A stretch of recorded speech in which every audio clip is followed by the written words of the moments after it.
Voilà, bonjour à chacun. Très heureux de vous voir ce matin.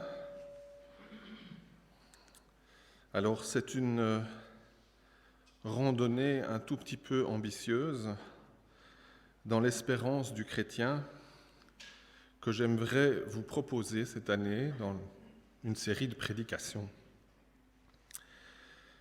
Alors, est-ce que vous êtes prêts? Ne répondez pas tous en même temps. Parce que l'apôtre Pierre vous dit « Soyez toujours prêts. Soyez toujours prêts à vous défendre avec douceur et respect devant quiconque vous demande raison de l'espérance qui est en vous. »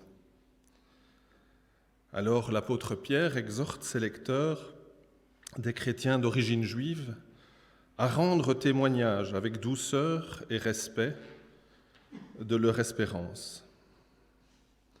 L'époque de l'apôtre Pierre n'est pourtant pas une époque très propice à l'espérance du chrétien. Néron règne sur l'Empire romain et les chrétiens sont pour lui des ennemis à abattre. Il va leur faire subir les pires tortures. Pourtant, Pierre, dans ce testament spirituel qui précède de peu son martyre, invite les chrétiens à dire leur espérance, y compris devant leurs bourreaux et les témoins de leur martyre. Alors aujourd'hui encore, des chrétiens subissent des persécutions pour leur foi. Certains sont assassinés, d'autres emprisonnés et éloignés de leur famille. Beaucoup considérés dans leur propre pays comme des citoyens de seconde zone et condamnés à la pauvreté. Et pourtant, beaucoup ne renient pas leur foi. C'est que leur espérance est bien grande et bien plus grande que les souffrances présentes. Mais vraiment, quel est leur secret? Quel est leur secret? Et nous? Et moi? Je suis un chrétien qui vit dans un pays riche, aux racines chrétiennes. Alors un pays, bien sûr, qui voudrait ranger Dieu dans le placard de la vie privée de ses concitoyens, mais malgré tout, un pays qui protège encore la liberté d'opinion et de culte. Et malgré cela, je trouve que notre milieu chrétien est souvent bien morose, comme si notre espérance était un peu éteinte. Et je me mets dans le lot. Jamais un ami ne m'a demandé « Explique-moi un peu ton espérance ». Alors au cours de l'histoire de l'Église, il y a comme un mouvement de balancier. Pour de nombreux chrétiens, autrefois, l'espérance était essentiellement l'espérance future, d'une vie après la mort dans le repos éternel. Cette vision est juste, mais elle est incomplète. Alors ce dernier siècle, le focus, en particulier dans nos milieux évangéliques, a été mis sur l'aujourd'hui avec Dieu. Jésus est mort pour moi, pour mes péchés. Il me comble pour ma vie aujourd'hui. Alors cette vision est juste, mais tout aussi incomplète. Et c'est un peu tout ça qui m'a poussé à ouvrir la Bible, parole de Dieu, pour essayer d'y retrouver ce trésor de l'espérance du chrétien. Alors si vous êtes d'accord, si vous n'êtes pas d'accord aussi, parce que c'est ça que j'ai préparé, un petit coup d'œil sur l'espérance de l'apôtre Paul. 1 Timothée 1, verset 1, Paul écrit « Paul, apôtre de Jésus-Christ, par ordre de Dieu notre Sauveur, et de Jésus-Christ, notre espérance. » Paul toujours, aux Colossiens cette fois-ci, « De l'Église, je suis devenu serviteur. » Colossiens 1, 26, 27. « De l'Église, je suis devenu serviteur, conformément à la mission que Dieu m'a confiée à votre égard, annoncer pleinement son message. Ce message, c'est le projet de salut qu'il a tenu caché depuis toujours à toute l'humanité, mais qu'il a révélé maintenant aux croyants. Car Dieu a voulu leur faire connaître ce projet de salut si riche, si magnifique, élaboré en faveur de tous les peuples. Et voici en quoi consiste ce projet, le Christ en vous, vous avez l'assurance d'avoir part à la gloire de Dieu. Paul, toujours aux Thessaloniciens, 1 Thessaloniciens 1, versets 9 et 10, « Vous avez abandonné les idoles pour vous tourner vers Dieu afin de le servir, lui, le Dieu vivant et vrai, en attendant que son Fils vienne des cieux. C'est lui que Dieu a ressuscité d'entre les morts, Jésus qui nous délivre de la colère divine qui vient. » Alors déjà dans ces textes, on voit qu'il y a au moins, je ne prétends pas être exhaustif, 4 sommets à l'espérance. L'espérance du chrétien, ce n'est pas une espérance en quelque chose, mais c'est d'abord une espérance placée en quelqu'un. Nous n'attendons pas quelque chose, nous attendons quelqu'un, Jésus-Christ, notre seule et unique espérance. Et les 4 sommets que peut-être nous arriverons à explorer, ou en tout cas effleurer ensemble pendant cette année, ils sont les suivants. L'espérance du retour de Jésus-Christ, l'espérance de la vie éternelle, l'espérance de la justice de Dieu, l'espérance du règne éternel de Dieu. Et aujourd'hui, et sans doute lors d'une prochaine prédication, je vous propose d'essayer d'effleurer ce premier sujet, l'espérance du retour de Jésus-Christ. Alors l'espérance est présente dans l'Ancien Testament, mais entre l'Ancien Testament et la compréhension que Paul en a, il y a un dur apprentissage, et en particulier pour les 12 disciples de Jésus. L'Ancien Testament annonçait l'espérance d'un prêtre pour toujours.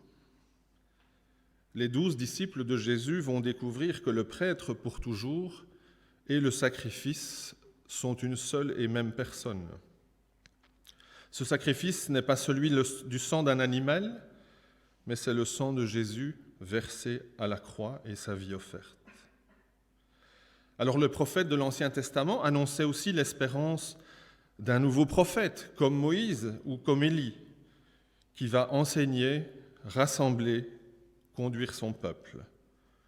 Et les 12 disciples vont découvrir que Jésus est non seulement le prophète, mais l'accomplissement de la prophétie, et qu'il est lui-même la parole de Dieu, Dieu incarné. Alors les prophètes de l'Ancien Testament annonçaient aussi l'espérance d'un roi descendant de David qui rétablisse le règne tant attendu. Et les 12 disciples vont découvrir que celui qu'ils reconnaissent comme ce roi potentiel va d'abord recevoir une couronne d'épines de la part des hommes. Alors les prophètes de l'Ancien Testament annonçaient un juge qui va rétablir la justice lors du jour du Seigneur. Ésaïe 2, « Un jour viendra où la montagne de la maison du Seigneur sera fermement établie au sommet des montagnes et se dressera au sommet des collines. Ce jour-là, le Seigneur sera reconnu grand. Ce sera un jour de jugement contre tout ce qui prétend être grand et supérieur. L'orgueil des humains devra s'incliner et les personnes hautaines seront rabaissées. » Malachie 3, l'Éternel dit aussi à son peuple, « Mais pour vous qui connaissez mon autorité, la justice apparaîtra comme le soleil levant qui apporte la guérison dans ses rayons. » Alors les 12 disciples croyaient avoir plus ou moins compris que ce jour tant attendu était enfin arrivé et que Jésus allait rétablir tout ça. À leur grande déception, ce jour-là n'est pas encore venu. Alors c'est quelque chose d'important, il me semble ça, parce que effectivement, les disciples avaient des connaissances partielles et leur vision était centrée sur leur propre vie, leur peuple, leur terre, leur religion, et de ce fait, ils sont passés à côté de pas mal de choses, pourtant écrites dans l'Ancien Testament. Ils n'ont pas vu les souffrances du Messie. Elles sont pourtant clairement écrites dans l'Ancien Testament. Alors nous, avec le Nouveau Testament, nous comprenons mieux. Et Dieu dit même qu'il nous a révélé, il nous a tout révélé. Mais malgré tout, nous ne connaissons qu'en partie, et notre compréhension reste influencée par nos limites et par notre réalité. Alors je pense que ça doit nous inviter à plusieurs choses. Une vraie humilité dans ce que j'affirme. Deuxièmement, obéir à Dieu en cherchant les révélations dans sa parole. Ne pas chercher à savoir ce que Dieu n'a pas révélé. Et surtout, ne pas chercher ailleurs que dans la parole de Dieu. Les sources aujourd'hui sont nombreuses. Et surtout, ne jamais oublier l'objectif, si bien rappelé par Paul, annoncer pleinement son message. Ce message, c'est le projet de salut si riche et si magnifique. Il me semble que si nous pratiquons autre chose, nous nous éloignons de la révélation voulue par Dieu, être un témoin efficace de l'espérance en faveur de tous les peuples. Rappelons-nous ces mots incroyables, le Christ en vous, l'assurance d'avoir part à la gloire de Dieu. Alors vous savez, quand un sujet est complexe, moi j'aime bien retourner à la source. Et pour moi, la source, c'est l'enseignement de Jésus. Alors Jésus parle-t-il de son retour? Oui, évidemment.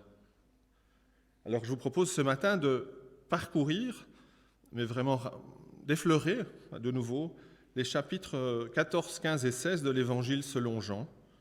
Ce sont les discours d'adieu de Jésus adressés à ses disciples avant sa mort. Nous n'allons pas tout lire, mais je vous invite vraiment cette semaine à les reprendre un par un et à vous laisser imprégner par ce texte. Et puis de terminer peut-être par Jean 17, cette merveilleuse prière où Jésus confie ses disciples au Père avant de les quitter. Alors vous le savez, durant son ministère, Jésus a choisi une révélation progressive de sa véritable identité. Mais là, nous arrivons à un moment où il va révéler à ses disciples des choses extraordinaires qu'ils n'ont pas compris.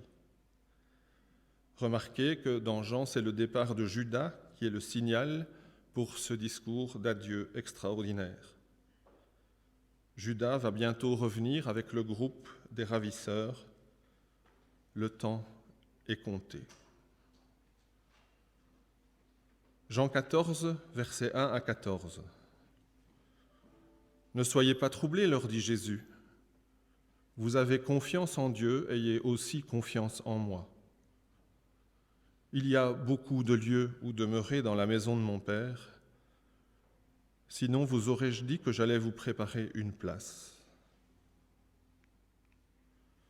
Et si je vais vous préparer une place, je reviendrai et je vous prendrai auprès de moi afin que là où je suis, vous soyez également. Vous connaissez le chemin qui conduit où je vais. Thomas lui dit, « Seigneur, nous ne savons pas où tu vas, comment en connaîtrions-nous le chemin ?» Jésus lui répondit, « Moi, je suis le chemin, c'est-à-dire la vérité et la vie. Personne ne vient au Père autrement que par moi. Si vous me connaissez, vous connaîtrez aussi mon Père, et à partir de maintenant vous le connaissez, vous l'avez vu. » Philippe lui demanda, « Mais Seigneur, montre-nous le Père, et cela nous suffira. » Jésus lui répondit, « Il y a si longtemps que je suis avec vous, et tu ne me connais pas encore, Philippe. Celui qui m'a vu a vu le Père. Comment peux-tu dire, montre-nous le Père? Ne crois-tu pas que je suis dans le Père et que le Père est en moi? Les paroles que je vous dis ne viennent pas de moi. C'est le Père qui demeure en moi qui accomplit ses propres œuvres. » Jusque-là, pour l'instant, la question de Thomas. J'aime beaucoup les questions des disciples. Elles nous apprennent beaucoup de choses. Où vas-tu et où est le chemin? Jésus leur a annoncé sa mort prochaine, des jours de tristesse qui seront qui seront suivis de jours de joie. Il parle de sa résurrection, même si pour les disciples, j'imagine que c'est vraiment pas clair. Mais ici, il parle de son départ vers le Père. Je vais retourner dans la maison du Père, où il y a plusieurs demeures. Il y a de la place pour tous, autrement dit. Mais il n'y a qu'un seul chemin, et ce chemin, c'est moi. Personne ne vient au Père que par moi. Soyons attentifs. Des enseignements très à la mode circulent, affirmant le contraire. Il y a une seule divinité, mais finalement, peu importe le chemin pour y parcourir, nous y arriverons tous un jour ou l'autre. Comme chrétien, je ne peux pas cautionner ça. Il n'y a qu'un seul chemin, Jésus. La demande de Philippe, mais montre-nous le Père, montre-nous Dieu. Voici un passage très clair où Jésus affirme qu'il est Dieu, et il y en a beaucoup d'autres dans les évangiles. Là encore, ne nous laissons pas abuser par des enseignements qui affirment qu'en réalité, Jésus n'a jamais dit qu'il était Dieu et que c'est une invention des premiers chrétiens.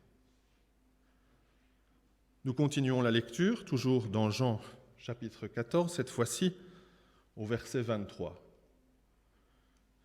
C'est la promesse de l'envoi du Saint-Esprit.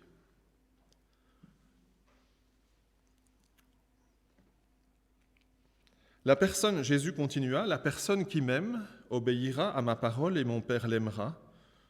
Nous viendrons à elle, mon Père et moi, et nous ferons notre demeure chez elle.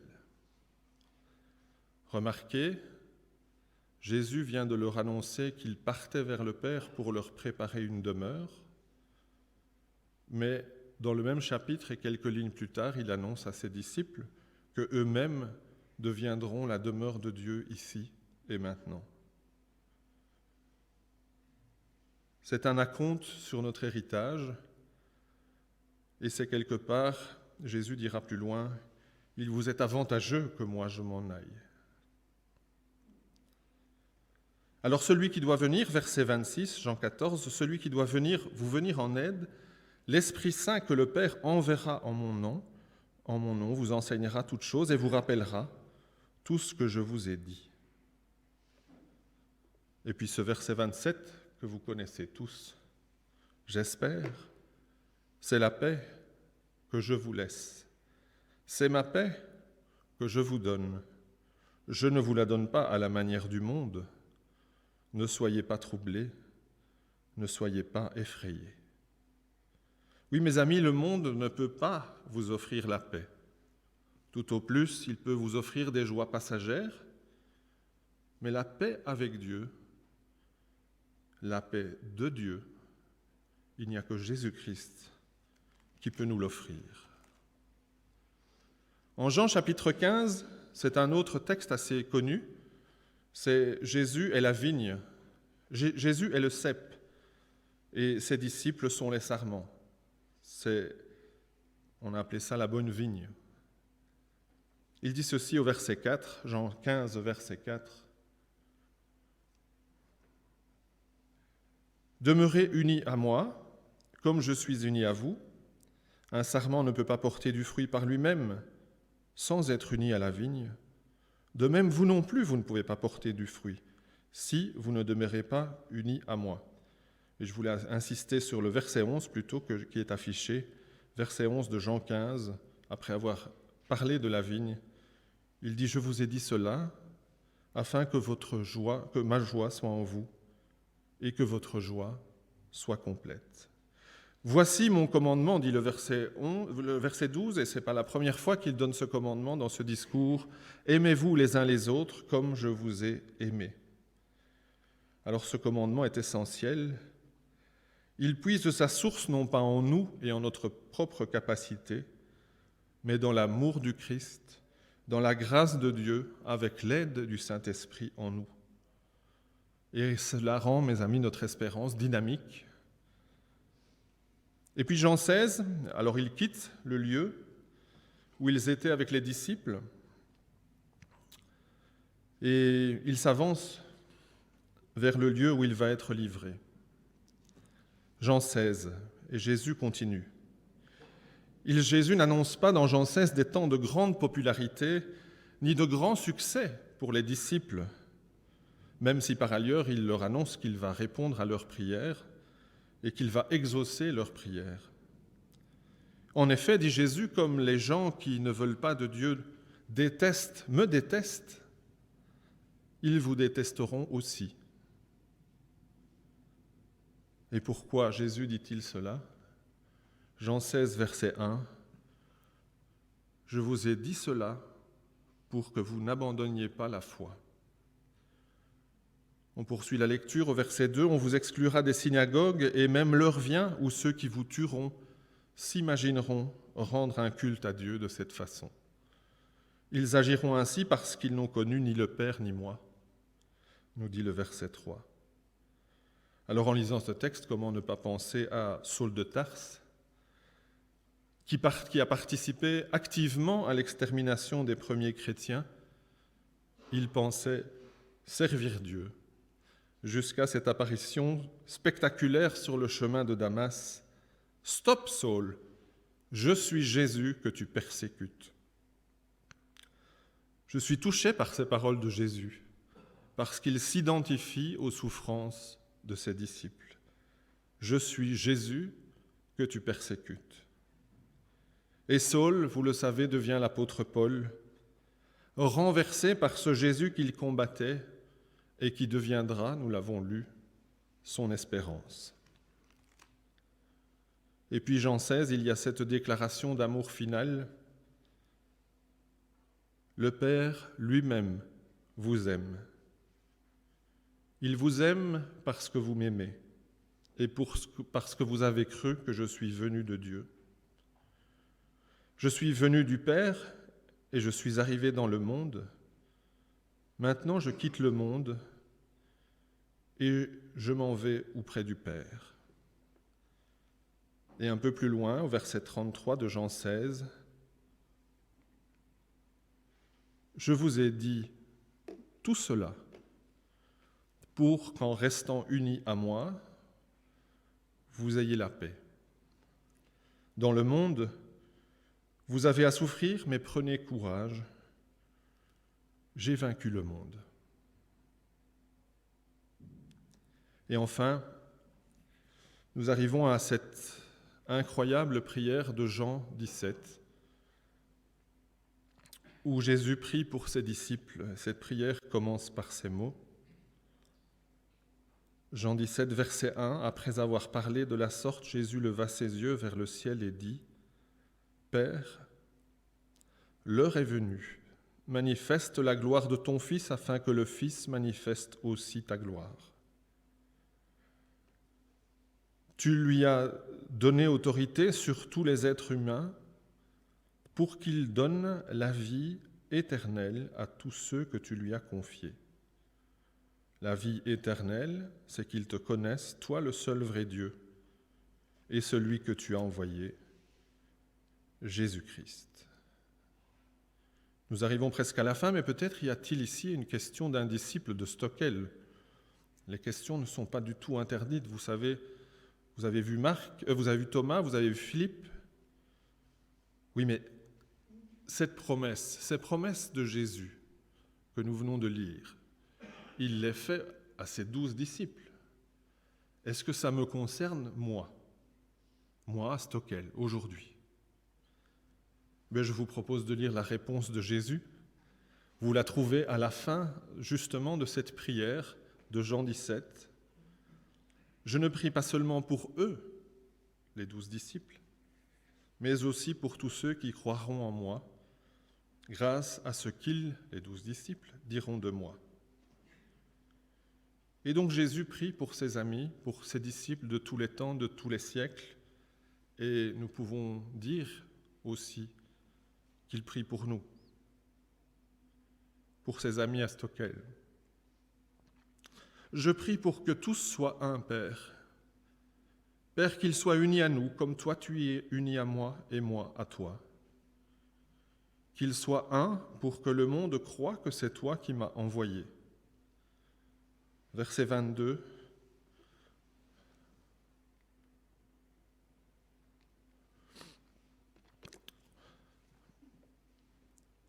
Verset 22, je leur ai donné la gloire que tu m'as donnée, afin qu'ils soient un comme toi et moi nous sommes un. Je vis en eux, tu vis en moi, c'est ainsi qu'ils deviendront parfaitement un, afin que le monde reconnaisse que c'est toi qui m'as envoyé et que tu les as aimés comme tu m'as aimé. Père, je désire que ceux que tu m'as donnés soient avec moi là où je suis, afin qu'ils voient ma gloire, celle que tu m'as donnée parce que tu m'aimais avant la création du monde. Père juste, le monde ne t'a pas connu, mais moi je t'ai connu et ceux-ci ont reconnu que c'est toi qui m'as envoyé. Je t'ai fait connaître à eux et je te ferai encore connaître afin que l'amour dont tu m'as aimé soit en eux, et que je sois moi-même en eux. Ainsi se termine cette prière et pour nous, nous attendons le retour de Jésus-Christ, notre espérance, et nous en parlerons encore avec un autre texte la prochaine fois. Nous avons survolé le discours d'adieu de Jésus à ses disciples en Jean 14, 15 et 16, et cette merveilleuse prière de Jean chapitre 17. Et je ne sais pas ce que vous sentez à la lecture, mais en quelques lignes, il me semble que nous nous sentons submergés par les promesses faites par Jésus, sa présence dans notre vie, la joie, l'amour, la paix, la persévérance, la victoire déjà remportée, l'unité, la vie éternelle.